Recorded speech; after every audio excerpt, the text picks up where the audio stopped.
پاکستان کے اندر بہت سارے عالم دین ایسے ہیں جن کو سوشل میڈیا پہ ٹرول کیا جاتا ہے.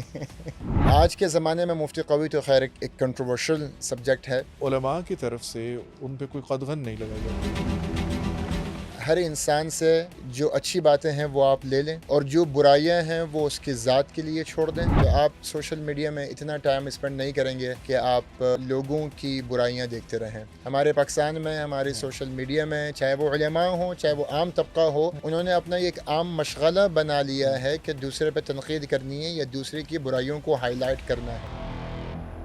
اگر تم زیادہ سختی کرو گے تو یہ بھاگ جائیں گے. فذکر انما انت مذکر، اس کا کیا مطلب ہے؟ ہم گناہ کو ہائی لائٹ کر سکتے ہیں، گناہ سے لوگوں کو بچا سکتے ہیں، مگر گنہگار سے نفرت ہمارے اوپر واجب نہیں ہے. جب سے اللہ رب العزت نے یہ کائنات بنائی ہے، سب سے بڑا گناہ کون سا ہوا ہوگا؟ کوئی اپنے آپ کو خدا ڈکلیئر کر دے. اور یہ گناہ کس نے کیا ہے؟ یہ فرعون نے کیا ہے. اور جب فرعون کو تلقین کرنے کے لیے اللہ رب العزت نے موسیٰ علیہ السلام کو بھیجا تو سورہ طٰہٰ میں اللہ کہتا ہے اے موسیٰ کہ تم جب فرعون کے پاس جا رہے ہو تو نرم لہجے میں اس کو تبلیغ کرنا. ممکن یہ ہے کہ شاید بات اس کے سمجھ میں آ جائے. تو آپ ایک امام بھی ہیں، خطیب بھی ہیں، آپ کے ویڈیوز میں بھی دیکھتا رہتا ہوں، آپ ٹریولنگ بھی بہت کرتے ہیں. ٹریولنگ کا شوق ہے آپ کو؟ الحمدللہ، مگر صرف اسلامی اور تاریخی مقامات دیکھنے کا شوق ہے. پرانی عمارتیں جن کا تعلق تاریخ سے ہو، اسلامی ہسٹری سے ہو، وہاں جاتے ہیں؟ بالکل بہت سارے ایسے اسلامی قلعے ہیں، بہت ساری ایسی اسلامی غزوات ہیں جن کی عمارتیں جو قلعے آج تک باقی ہیں، چاہے وہ سعودی عرب میں ہوں، چاہے وہ فلسطین میں ہوں، چاہے وہ اردن میں ہوں. میں ہر جگہ گیا ہوں الحمدللہ. اچھا، ہمارے ہاں مولانا، شیخ، مفتی، عالم صاحب کا ایک گیٹ اپ ہوتا ہے، تو کہ اس نے سر پر امامہ باندھا ہو اور اس نے چوغا پہنا ہو یا اس نے عبا پہنا ہو، تو کیا اس سے ہٹ کر بھی کوئی مولانا یا عالم دین ہو سکتا ہے؟ عالم دین کے لیے کوئی گیٹ اپ نہیں ہے. ٹھیک ہے. عالم دین ہونے کے لیے علم ہونا ضروری ہے، اور اس علم سے اللہ کی معرفت اور اللہ کی معرفت سے اللہ کا خوف دل میں ہونا ضروری ہے. اللہ نے جو عالم کو قرآن میں ڈیفائن کیا ہے نا، اللہ نے قرآن میں کہا کہ انما یخشى اللہ من عبادہ العلماء.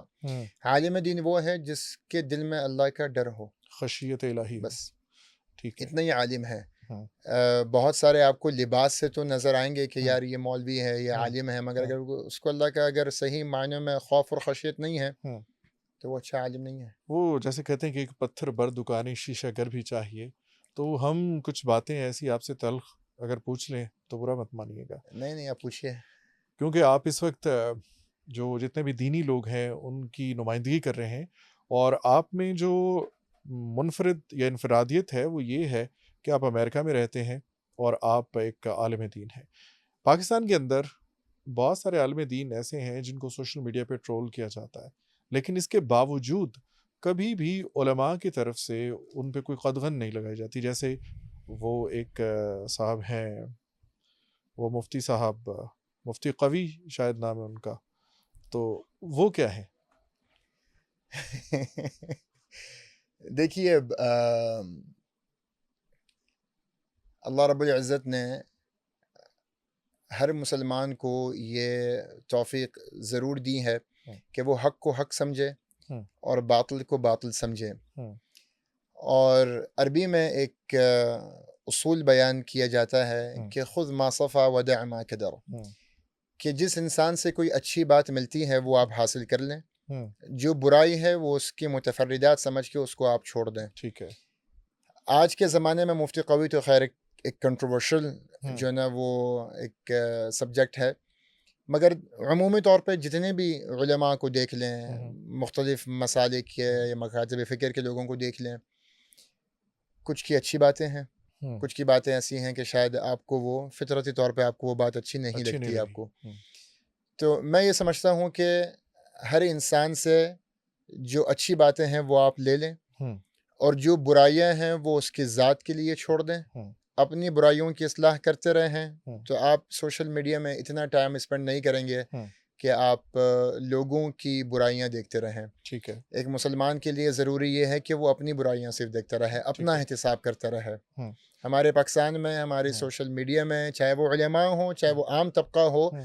انہوں نے اپنا ایک عام مشغلہ بنا لیا ہوں. ہے کہ دوسرے پہ تنقید کرنی ہے یا دوسرے کی برائیوں کو ہائی لائٹ کرنا ہے. لیکن خود احتسابی کا عمل سکھانے والے جو ہیں ان کو ہم علماء کہتے ہیں, دین کا علم سکھانے والے. ہم مذہب کی بات نہیں کرتے, ہم دین کی بات کرتے ہیں, جو کوڈ آف کنڈکٹ ہے ہماری زندگی کے لیے, ضابطۂ حیات ہے, ضابطۂ اخلاق ہے. تو اس میں جو تبلیغ سے تعلق رکھتے ہیں یا جو اللہ کے دین کی طرف دعوت دیتے ہیں, ان کی زبان تو مٹھاس اور شیرینی سے بھرپور ہونی چاہیے, اور ان کا کردار, ان کی شخصیت ایسی نہیں ہونی چاہیے کہ لوگ مقناطیس کی طرح ان کے قریب آئیں. یہ دیکھیں, قرآن نے تو سورہ نحل میں اللہ رب العزت نے یہ بیان کیا ہے نا کہ ادعو الی سبیل ربک بالحکمت والموعظۃ الحسنہ, وجادلہم باللتی ہی احسن. یہ تو اللہ نے ایک ضابطہ بیان کر دیا. اس کے بعد آپ دیکھیں کہ صحابہ کرام جو کہ نبی کریم صلی اللہ علیہ وسلم پہ انہوں نے اپنی زندگیاں, جانیں سب قربان بھی کی, ان سے بھی جب کچھ غلطی ہوئی تو اللہ رب العزت نے نبی مصطفیٰ صلی اللہ علیہ وسلم کو قرآن کی آیت میں ایک اصول تمام علماء کے لیے بیان کر دیا. وہ اصول کیا ہے کہ وَلَوْ كُنْتَ فَظًّا غَلِيظَ الْقَلْبِ لَانفَضُّوا مِنْ حَوْلِكَ. اور یہ اصول کیا ہے کہ اللہ رب العزت نبی مصطفیٰ صلی اللہ علیہ وسلم کو یہ تلقین کر رہے ہیں کہ اگر آپ ریجڈ ہوں گے, ہارش ہوں گے, اگر آپ تلخ زبان ہوں گے تو لوگ آپ سے متنفر ہو جائیں گے. رسول اللہ کو اللہ یہ کہہ رہا ہے, تو پھر میری اور آپ کی کیا ذمہ داری بنتی ہے؟ نبی کریم صلی اللہ علیہ وآلہ وسلم جو میرے اور آپ کے آقا ہیں, ان جیسا کوئی بھی دنیا میں نہ آ سکتا ہے, نہ ہوگا, نہ تھا.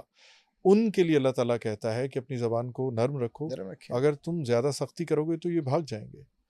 فذکر انما انت مذکر, اس کا کیا مطلب ہے؟ لست علیہم بمسیطر. تو اللہ رب العزت نے یہ مجھے اور آپ کو صرف یہی ذمہ داری دی ہے کہ وما علینا الا البلاغ وذکر فإن الذکریٰ تنفع المؤمنین. تو ہماری ذمہ داری صرف یہ ہے کہ ہم نے یاد دہانی کرنی ہے, حق کی بات ہم نے کرنی ہے.